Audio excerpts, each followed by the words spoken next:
તો દિલ્હીના મુખ્યમંત્રી અરવિંદ કેજરીવાલને ઈડીનું સમન્સ કે જ્યાં દિલ્હી જલ બોર્ડમાં મની લોન્ડરિંગના કેસમાં આજે તેમને બોલાવવામાં આવ્યા છે। કેજરીવાલને આજે પૂછપરછ માટે બોલાવવામાં આવ્યા તો ટેન્ડર પ્રક્રિયામાં ભ્રષ્ટાચાર મામલે ફરિયાદ નોંધાઈ છે ત્યારે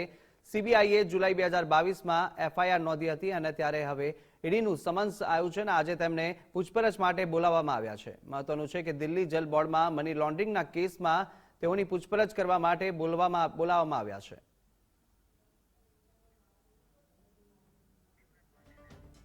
तो अपनी साथ सीधा जुड़ाई चुक्या है देवनाथ पांडे। देवनाथ, अरविंद केजरीवाल को आज ईडी ने समन्स भेजा और बुलाया है पूछपरछ के लिए। देखिए कुशाग्र, ईडी ने दिल्ली जल बोर्ड मामले में कल अरविंद केजरीवाल को एक समन भेजा था और आज अरविंद केजरीवाल को इस मामले में ईडी के समक्ष पेश होना था, लेकिन आम आदमी पार्टी की तरफ से एक बयान जारी किया गया है और उसमें ये कहा गया है कि अरविंद केजरीवाल अभी ईडी के समक्ष पेश नहीं हो सकते और साथ ही इसे बीजेपी का एजेंडा बताया गया है। और आम आदमी पार्टी की तरफ से साफ शब्दों में ये भी कहा गया है कि जिस तरह से ईडी बार बार केजरीवाल को समन भेज रही है उसमें पीछे बीजेपी बैठकर अपना एजेंडा सेट कर रही है और ये सब कुछ लोकसभा चुनाव में अरविंद केजरीवाल को चुनाव प्रचार से रोकने की पूरी कवायद चल रही है। वैसे देखा जाए तो अरविंद केजरीवाल को अभी 21 तारीख को एक समन और ईडी ने भेजा है दिल्ली शराब नीति मामले में, और अरविंद केजरीवाल 9वें समन पर जाते हैं या नहीं जाते हैं ये एक बड़ा सवाल है। साथ ही अरविंद केजरीवाल की सरकार में मंत्री हैं आतिशी मरलेना, उन्होंने कहा है कि जब कोर्ट ने अरविंद केजरीवाल को जमानत दे दी तो ईडी बार बार समन भेजकर अरविंद केजरीवाल को परेशान क्यों कर रही है। वैसे देखिए इस पूरे मुद्दे में जो राज छिपा दिखाई दे रहा है। देखिए आपको याद होगा साल 2023 में जब दिल्ली शराब मामले घोटाले मामले में दिल्ली के उप मुख्यमंत्री मनीष सिसोदिया की गिरफ्तारी हुई थी और अक्टूबर 2023 में संजय सिंह की भी गिरफ्तारी हुई थी, तो कहीं ना कहीं अरविंद केजरीवाल के चेहरे पर वो शिकन देखने को मिल रही थी। लेकिन जल बोर्ड घोटाले के मामले में अभी पहला समन था, अरविंद केजरीवाल 8 समन पहले से ठुकरा चुके हैं, तो पहला समन ठुकराना अरविंद केजरीवाल के लिए कोई बड़ी बात नहीं थी। जाहिर तौर पर अरविंद केजरीवाल जिस तरह से बार बार ये कहते हैं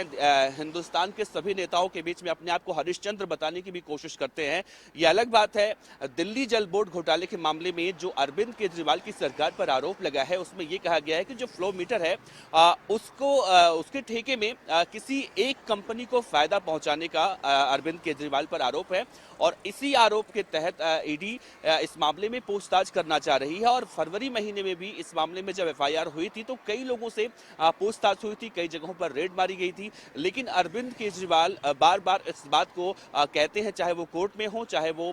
ईडी के सवालों के जवाब देने की बात हो, यही कहते हैं कि मुझे परेशान करने की कोशिश की जा रही है ताकि मैं लोकसभा चुनाव का प्रचार ना कर सकूं और इसके पीछे बीजेपी का एजेंडा बता रहे हैं। बहरहाल पहला समन अरविंद केजरीवाल ने ठुकरा दिया है, लेकिन इंतजार है 21 मार्च का जब अरविंद केजरीवाल को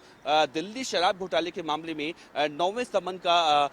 के लिए जो है ईडी के समक्ष पेश होना होगा। वैसे जाहिर सी बात है, एक बार और देखा जा रहा है कि अरविंद केजरीवाल इसे भी ठुकरा सकते हैं क्योंकि कोर्ट से अभी 2 दिन पहले अरविंद केजरीवाल को जमानत मिली है, तो अरविंद केजरीवाल इस मामले में भी पहले से ही जवाब तैयार करके रखे होंगे। लेकिन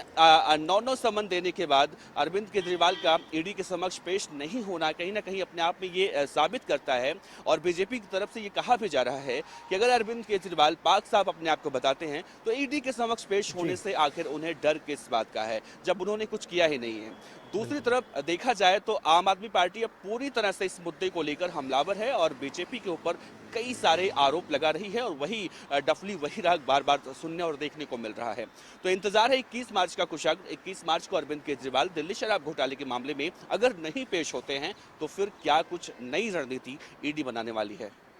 बिल्कुल, जानकारी के लिए शुक्रिया देवनाथ। तो